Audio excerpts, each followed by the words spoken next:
Hello and welcome to the Inside Track, the podcast where we chat about all the things that give you the edge in the world of innovation, business design, tech, and culture. I'm Fuzlin Esau, and today we're joined once again by Toby Rogers, Head of Product here at Hedgehog Lab, as well as a new addition. Welcome, Ansh Bagri, Senior Product Manager here at the lab. Before we jump in, Ansh, I would love to know a little bit more about you and your journey with Hedgehog Lab. Yeah, cool. Lovely to be here, Fuzlin. And yeah, I'll give you a quick intro about myself. I'm Ansh. I have been at the lab for 2 years or so, and I have just been working on essentially software products that are um, in very messy, regulated worlds. And my thing is sort of taking long manual workflows and making them simple and measurable. So I sort of start with things like user problems, define what success looks like, and work very closely with design and engineering to sort of ship small useful slices really quickly. I totally stumbled upon product management by accident, but it's been a very rewarding journey so far. I actually stumbled upon product management through professional theater, but ever since then, I've been in the space for a decade. I feel really old saying that, but since then, I've gone from discovery to delivery in B2B SaaS environments, and it's been a very good journey so far. Professional theatre. We have a rival for Toby's sort of interesting background stories and interesting jobs. So well, I have to unpack that a little bit more. Awesome. So this week we kind of have a bit of I won't say dystopian, but it's a little bit of a sort of darker outlook on the world of tech this week. Our first topic is around brain scanning gadgets and how they've become sort of the latest in a long line of tech that's making that jump from a sort of sci-fi to reality. And while we've had Elon's Neuralink been around for a while, there haven't really been that many competitors that have sort of risen to the challenge or really made themselves known in the market. However, there's a new startup called Neurable, and it's looking to change that. So while they're offering the usual features, like brain health monitoring, providing insights into your lifestyle and productivity, they're partnering with other manufacturers like HP's HyperX gaming brand to analyze your brain function while you're gaming to provide real-time focus tracking, fatigue detection, and adaptive gameplay. Now, this is very Black Mirror. I think there are like 3 episodes that I can think of that this really fits into. So do consumers really have a need to track brain activity for lifestyle changes and enjoying their hobbies? And given Neurable's flagship headphones are looking to offer a subscription service alongside, do we really need companies to literally see inside our brains? And do we need to be paying them for that service? Toby, I know you have a lot of opinions on this, so I'm going to go to you first. Yeah, I think there are a few interesting threads around this. One about the kind of brain scanning as a thing and the value that it potentially gives you anyway. Then also what happens with the data that you're giving away as part of that, and what sort of other usage beyond kind of health and wellness that brings. So, I mean, it feels like over the course of the last 20 years, maybe, we've progressively given away more and more of our personal data for the ease of convenience and for kind of small things that might have a potential productivity impact. So we've gone from giving away browser data right through now to contemplating and talking about giving away our brainwave data to another company to process and do some stuff with. Is there some value in that? Probably. I mean, I was diagnosed with ADHD as a child back in the 1980s, where the medical advice was basically don't give him any numbers and then he won't go hiking. So I've learned for over the last sort of 40 years or whatever that music really helps me focus. And I've learned through experimentation that if I listen to like really banging techno and dubstep while I'm working, then I can really like hyper focus and concentrate. Did I need a brain scanning company to tell me that? Probably not, but there is some value there. There's probably something going on that explains what's happening there. And a couple of years ago, I did some work with a spin out startup from Newcastle University who were doing something really similar. So they built kind of brain monitoring technology that then they synchronized with music that would adjust the music you were listening to in real time based on what was happening with your brain activity, based on what sort of outcome you were trying to get to, whether it was like concentration or something like that.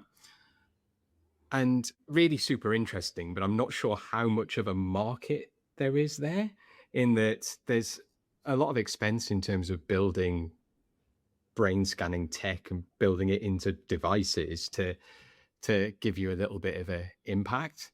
So I think that the interesting question to explore there is, where do you make money out of this? And I think that kind of starting with gaming and professional kind of esports stuff is really super interesting.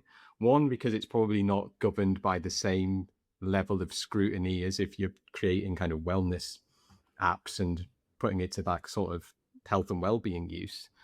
And also there's a potential really interesting thing you can do with the user data for user experience. So if you're a game company and you're seeing people playing games and they're tracking their data as they're playing them, then you get to see what brain reactions the games that they're playing have, and then you can potentially leverage that to build more engaging or more addictive user experiences.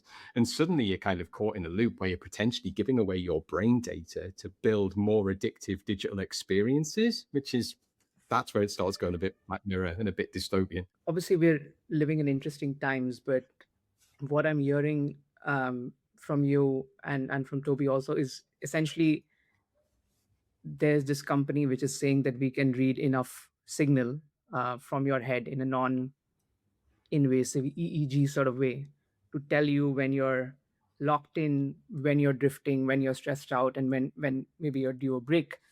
Um, it's a very the promise is seductive, but I think what I've seen about Neurable is that they're not going to be a one product company. They're going the platform route. So they're sort of going to license your data to third parties. So it becomes um, almost powered by us across a bunch of devices, right? So my issue with this is that every decade we sort of get a new promise that we can measure you so we can upgrade you. First it was steps, then it was sleep, then it was heart rate, now it's your brain. So the interesting question here is not just can they sense signals, it's what incentives get created when your attention sort of becomes a metric someone can optimize, right?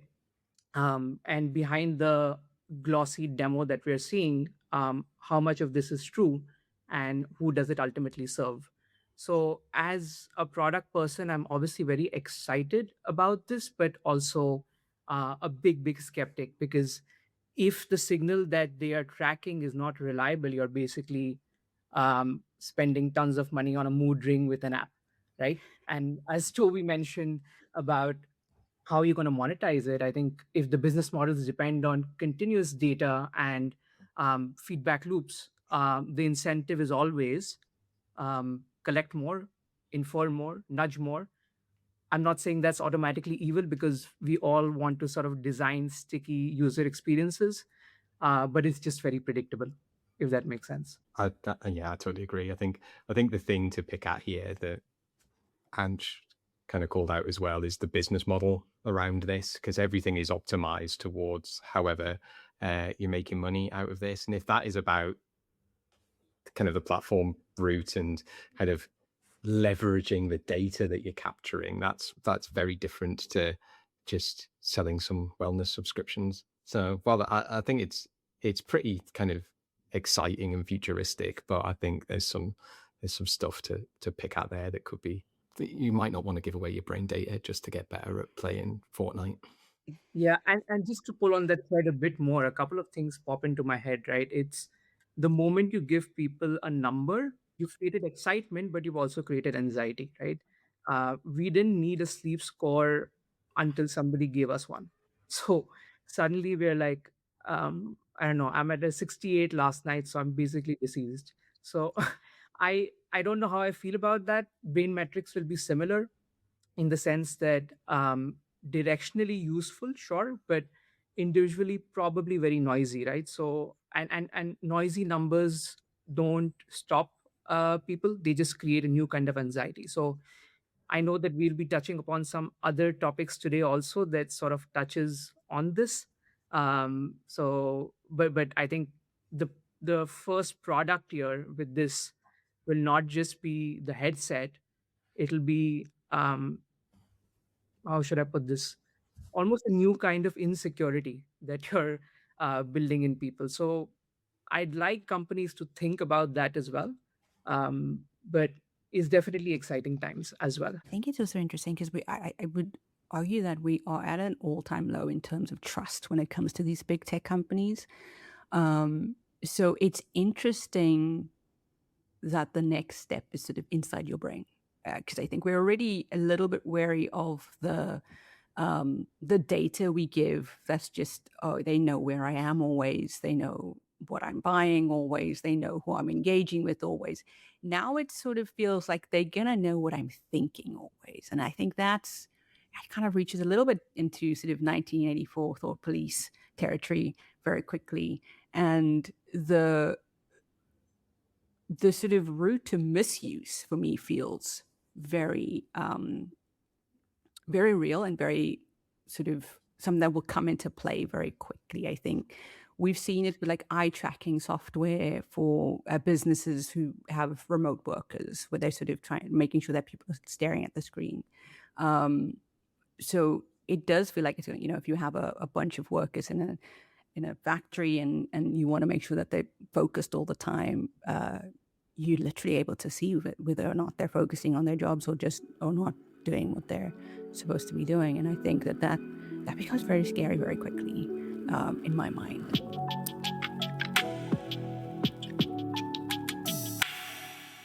So speaking of brains, our next topic is also around it. Gen Z is once again sort of facing some harsh realities. In a 2025 Yale study, the amount of people aged 18 to 34 were reporting any kind of cognitive sort of disability has doubled over the past decade, from 5.1% to 9.7%. This kind of confirmation that sort of brain rot content is doing almost exactly that, right? So low quality, low investment, fast paced media, shortening attentions, eroding critical thinking. It's having an effect on sort of the younger generation's brains. Um, but in general, people are more acutely aware of their well-being now.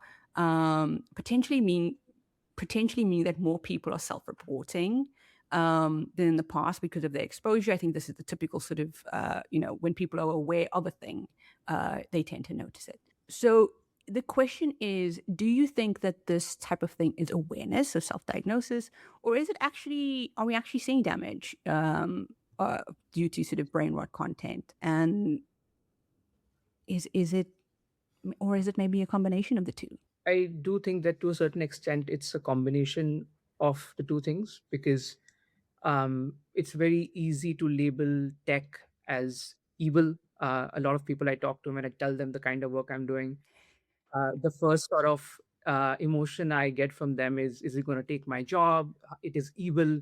Um, and the interesting question is, are we measuring a real decline or are we measuring awareness of a decline, right? So Mhm. I think awareness sort of scales faster than harm. So once a society learns labels, it can spread like a meme. And what I'm about to say might sound a bit controversial. I know these are real problems: burnout, anxiety, ADHD, brain rot. A lot of that is real, uh, but some of that language is also catching up to reality. So yeah, it could be that attention is getting worse, and I'm prone to it myself. Like, sometimes I find myself enjoying my cup of coffee, but I just whip out my phone and start scrolling, and I have to stop myself. It could be that people just are more honest and more literate about the fact that they're more tuned into their cognition. So I think the internet or tech, it doesn't just distract you, it also teaches you how to describe that distraction. And um, it's a question to all of us who are building tech products. If you're building an economy on attention, don't be shocked when attention becomes scarce. So we've basically built a global uh, business models that compete for the same finite resources, right? Sustained focus. And then we act surprised when, I don't know, the workforce starts reporting difficulty concentrating. That's like, you know, almost like building a city around cars and then being shocked there's traffic. So that's my hot take on it. I have no attention span anyway, so I'm not sure if I've Can noticed only it. get better. So it's kind of prep for this conversation today. I looked up brain rots online, did a bit of like digging around, and the earliest reference I found was from the Brooklyn Eagle in 1899, which basically was talking about how the circulation of lowbrow magazines was rotting people's brains and making them unable to learn anything and making them unable to concentrate. And kind of the idea that the media rots brains is nothing new. So I did media and cultural studies at university, and I was talking about this in like 1999, 2000, kind of pre kind of internet and social media kind of stuff. And if you go back as far as ancient Greece, Socrates was arguing that the writing stuff down and the development of writing weakened human memory and made you unable to kind of learn and capture and retain knowledge. I think go through the whole history of media and you go through like fears of the printing press, was going to encourage heresy through pamphleteering and stuff like that.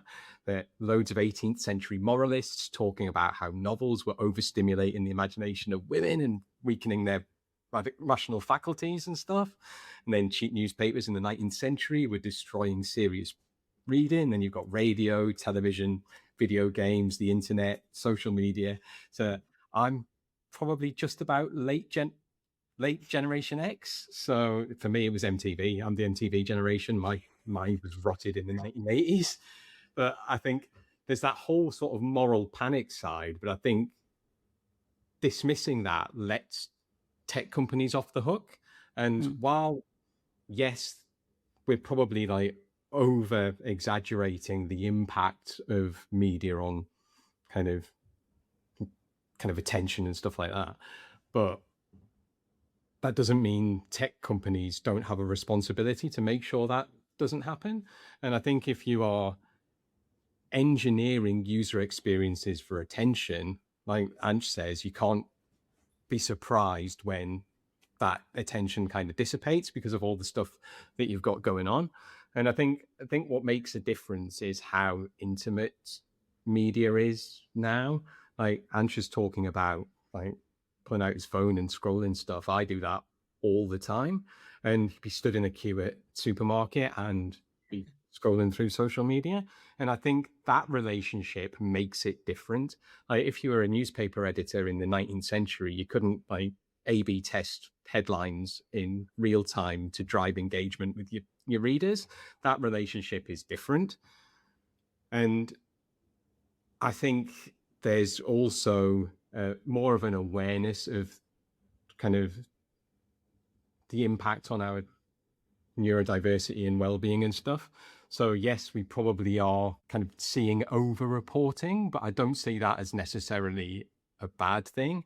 If you talk about like, say, something like cancer diagnosis or some other like serious illness, when you diagnose people earlier, you potentially have more people who have an illness because you have people who wouldn't have been diagnosed beforehand. And I think social media and stuff and kind of modern tech has enabled us to do that. And there's more of an awareness and a more of a ability to talk about being neurodivergent and what that means. I talked about the earlier question about kind of being diagnosed with ADHD as a kid. And my experience of that and at school and stuff would be much different now than it was in the 1980s. And my sister has got an adult diagnosis of ADHD and autism. and she didn't get that diagnosis until she was 40 something. So she was on the like not neurodivergent side of things. So I think there's a lot of interesting stuff to kind of unpack around this, but I think it's probably, maybe we're exaggerating brain rot stuff. Maybe we shouldn't let the tech companies off the hook for designing user experiences that cause us to lose attention, and actually being able to kind of self-diagnose and self-report is actually really, really useful and really powerful. I think that's the thing. There's sort of these little design features that have contributed to essentially, once again, passive consumption of media. So things like the auto scroll, infinite scroll, just is what we're seeing is less of an engagement in media as a, is this real? Is this not real? What are the sources of this? We're sort of looking at things like TikTok as, our entertainment, our news, our doctor, our support group, our peer group. And there isn't a discernment between which is which. So if you're in the algorithm for fringe conspiracy theories, that is your new reality. And I think there needs to be some safeguards in terms of, and I think probably one of the ones that could be very beneficial is getting rid of infinite scroll, which I know is probably the greatest invention to advertisers and social media companies ever, but it would be helpful if there was an end to it. Because I think as humans, we sort of we're used to, when you're going through something, you get to the end. You read a book, you get to the end. You look at a newspaper, you get to the end. But our brains haven't quite reached that point where it's like, hang on, you're not going to get to the end of this. So you just find out you've been scrolling for 4 hours and you're like, oh, there's still more and more and more and more and more. And there will be more every single day. And I think the one thing that does seem to be missing is that sort of media literacy. I can see that being eroded in a lot of things, with people just not knowing what's true and real. Specifically in certain generations that are maybe a little bit older, especially. So I feel like the tech companies owe us a little bit of safeguards and some guardrails, but I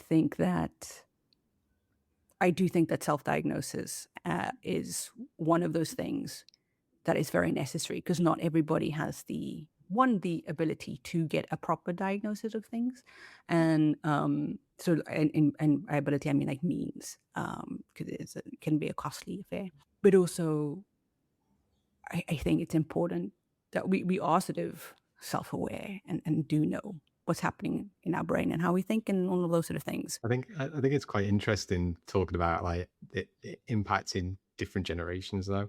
I keep bringing a lot of this conversation back to what I see my son doing, who's 9, nearly 10. So at his age, I would become like hyper focused and hyper obsessed with different things. So when I was like 9 or 10, I was obsessed with like World War II aviation, and like had loads of books and could tell you all sorts of things about all sorts of different planes and stuff. And I did all of that was through reading. My son is now like hyper obsessed with the history of football, and he can tell me like how many caps Lev Yashin got for Russia, how many clean sheets he had, which goals Pele scored in which games, and he's reeling out all of these statistics about football, and he's getting all of that from YouTube. But he's learning about stuff in the same way that I did, but he's just doing it in a different medium, and he's just following what he's interested in. It's really interesting watching it play out, because he doesn't really read a lot, but he doesn't read a lot because he gets the stuff that he wants off other media. Yeah.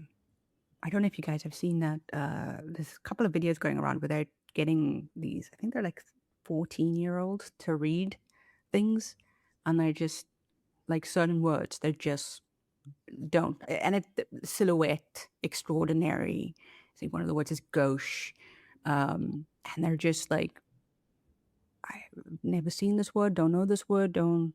And that's when you're like, okay, we need to get a little bit of reading back into these things. I'm being it's continuously at the minute, like every day. It's like, how many games did Johan Cruyff play for Barcelona? And I'm like, I don't know. I was like,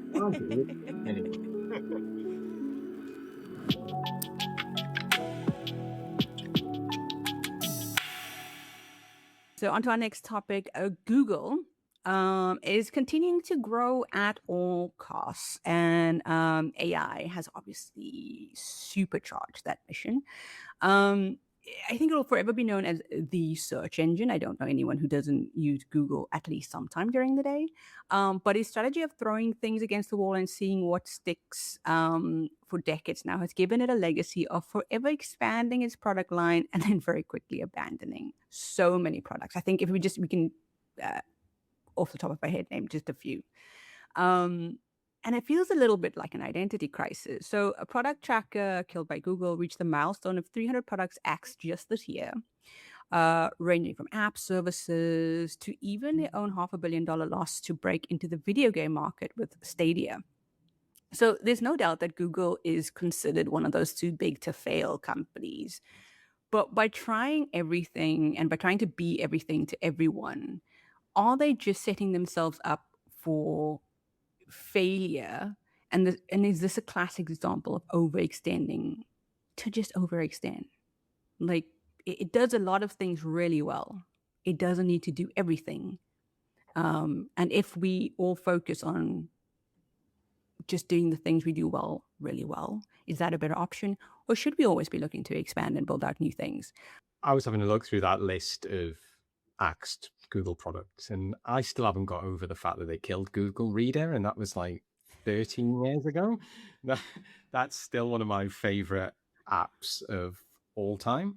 But I think if you looking at Google as a tech company, it looks like they've got a kind of scattered strategy and trying to do all sorts of different things. But if you look at Google through a different lens, it tells a different story. So Google isn't a tech company. Google is an advertising company that happens to do tech. And Okay. if you look at all of the things that Google has axed versus all of the things that Google still produce, it's the things that enable them to generate ad revenue that still exist. It's the things that couldn't generate them ad revenue that don't exist anymore. And Google Reader is a really interesting example of that, because actually what it did was it enabled you to kind of aggregate your media sources in a new platform and read them in that platform, and actually cannibalized advertising revenue from websites. So obviously Google killed it because Google Reader was killing their own ad revenue by allowing people to avoid being exposed to the advertising. And I think the AI piece is really super interesting because Google are obviously going all in to win at AI. And that's potentially because AI is cannibalizing their ad revenue through search, because people are asking questions of chatbots instead of Googling for stuff. And AI suddenly, through that lens, becomes Google's biggest ever kind of existential threat, but also their biggest opportunity.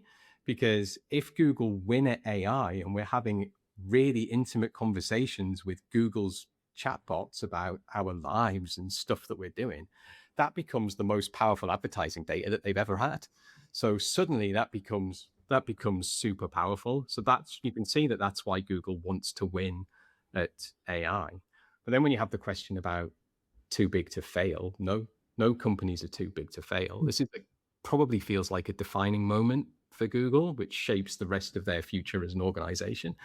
If you look at kind of the biggest American companies of all time, only one or two of the companies that were the biggest companies in the world, the biggest American companies in 1917, still existed in 2017. And of the biggest companies in 2017, only like 4 or 5 of them had existed pre-1967. So no companies really have longevity beyond decades. If Google don't win this AI battle that they're trying to fight right now, there probably won't be a Google in 10 years time, 20 years time. What I might say might come with Google tinted glasses. Like, I am a Google fanboy. Um, I think they are going through identity crisis for sure. But I think it's sort of easy. The easy take is that they're confused. I think the world still sees them as search. Internally, they're trying to become an AI company, and financially, they're still a cash machine that needs to keep compounding, right? Um, what they're doing right now is what any big organism would do, right? Grow new organs while still keeping the old ones alive. So, and I think the timing of this conversation is perfect because I think it is today or tomorrow that they have the Google I/O event, which is basically their annual. We're still the final boss moment, and some of the leaks floating around are really cool. One is a rumored agent. It's called Google Spark, I think, and if it's real, I think it's the most Google thing Google has ever done. An agent that sort of has access to all your stuff. So we're talking Gmail, Calendar, Docs, Drive, and can work in the background without you having to install a separate app or pay for 10 connectors and, I don't know, click authorize 17 times. So I think it's a big deal because um, you can love Google or hate Google, but they're one of the companies that already sits on that workflow layer of most of the knowledge work we are doing, and I see it every day in my role. Um, and I think the other rumor that is doing the rounds, and we'll know by tomorrow or day after, is that there is this um, all in one direction, like a more unified model that can handle text plus video plus reasoning. It was the last model VO3? I think this is VO4. So there's a lot of chatter about the video models as well, which have taken, leaps and bounds of sort of progress in the new update that they're coming up with. So I think if my sort of optimistic take on this is that if anyone can make AI boring, it's the best way, and it's Google. And I feel the boring way would work here because the real breakthrough isn't that AI is that AI is impressive, that AI it's AI that's sort of present in everyday workflows. So um, if they nail this, they don't need to win every benchmark. They just need to win the workflow, right? So I'm optimistic about this, but definitely, like I said in the beginning, and something that Toby alluded to also, that um, Google is being forced to evolve because the old business model, like he said, was search and was built on ads, and that was like the front door. But now um, AI is turning search into a side door almost, right? So they need to keep on evolving. But if I put my money where my mouth is, then I put it on Google. Yeah, I agree. Absolutely. I think my feeling for a while has been that if anybody is going to win this kind of AI moment that we're in, it will be Google. It won't be OpenAI. It won't be Anthropic. Google will be the organization that wins, because from a business model perspective, they have to, because if they can't grow revenue through kind of AI into the data that powers for their kind of advertising business, what have they got left? Not a lot. And but I think because of how, like Ansh says, how deeply Google is embedded, not just in kind of the B2C world, but the B2B world, that they have the opportunity to really kind of own that space and turn AI into infrastructure, the infrastructure of knowledge. I think we're already seeing huge changes in so from a marketing perspective, we're already seeing these huge changes come in place with the advent of sort of AI search and these sort of things. Like the chat is that we will no longer need things like websites in a few years because Google will construct whatever you want to see in the package you want to see it. And that's more and more what people are doing, right? They're sort of like, how do I speak to the AI to make sure that the AI sees me? So I think that's what we're just going to get to AI chatting with the AI. I think we're seeing this roll out across a lot of things. I think they're doing with dating apps as well. Your AI talks to my AI and see what happens. Should be fun. Not really.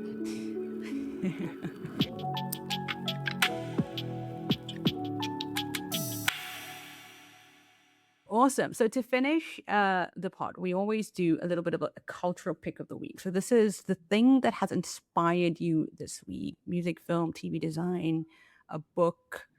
Toby usually goes off script. Something that has inspired you a little bit this week. Ansh, let's kick off with you. What has inspired you this week? Um, I'll obviously try to leverage a bit of my uh, past self, like my acting days and my theater days. I'm a big cinema junkie, so Oh. I recently came across a trailer of this movie that was made by Martin Scorsese, Cape Fear. It had Robert De Niro playing this deranged lunatic, obsessed with someone who had wronged him, but they're redoing that again with two big names producing it, Martin Scorsese and Steven Spielberg, like match made in heaven. But the sort of role that Robert De Niro's role is being reprised by Javier Bardem from Dune and No Country for Old Men. um, I just felt like when you look at the trailers and we look at some of the the way they are trying to remake it, it's not, they're really trying to reinvent that genre. And Javier Bardem is just someone who has constantly reinvented himself in different roles. Like no one could have thought that this Spanish suave looking guy is gonna play a serial killer in No Country for Old Men, and he's doing something similar here. So I think the ability to sort of reinvent yourself, and that really uh, echoes with what we're all going through right now in our industry as well. Like you need to constantly reinvent yourself um, into someone, at least in the product management world for me, into someone who can oversee and nail product execution and product delivery, because of just AI sort of being constantly there in our workflows, and the bar for execution getting really really high. So I got sort of inspired by that. It's a thing that you can borrow from different industries and from different people. So I thought that was a really cool thing, that I saw. I'm looking forward to the show that releases in, I think, first week of June. Very, very cool. Also, maybe Ansh, if it inspires you to sort of back into acting and stuff, that'd be also cool. For the Oh. next podcast. So We'd love it. Like Toby's background is always quite so interesting. So this is a new one. Toby hasn't done acting yet. well, Oh, you see, this is like one podcast where we're just going to be like, Toby, just list all of the jobs and roles you've had, and let's see if we can. I've done some amateur dramatics in my time. I feel like I do amateur dramatics every single day. Just Toby, what's inspired you? Oh, yeah. My inspiration for this week is kind of football related. So, as Ansh knows, I am a massive football fan. So I've lived in the northeast of England for most of my life and have been a Newcastle United fan since Kevin Keegan played for Newcastle, not even before he was a manager. So when I had a season ticket, I used to sit in Strawberry Corner with the Toon Ultras before my kids were born. So Newcastle United's been a big thing for me. But what inspired me this week was an interview with Newcastle United defender Dan Burn in The Athletic, talking about, for kind of Mental Health Awareness Week, talking about his struggles with imposter feelings and depression and stuff while being a professional footballer. And from the outside, Dan Burn looks like a typical sort of tough defender. He's like 6'7". He came back from a broken back early to play for Newcastle, and he talks about like sitting in his car and just like crying on the phone to his mum, being too depressed to go into training.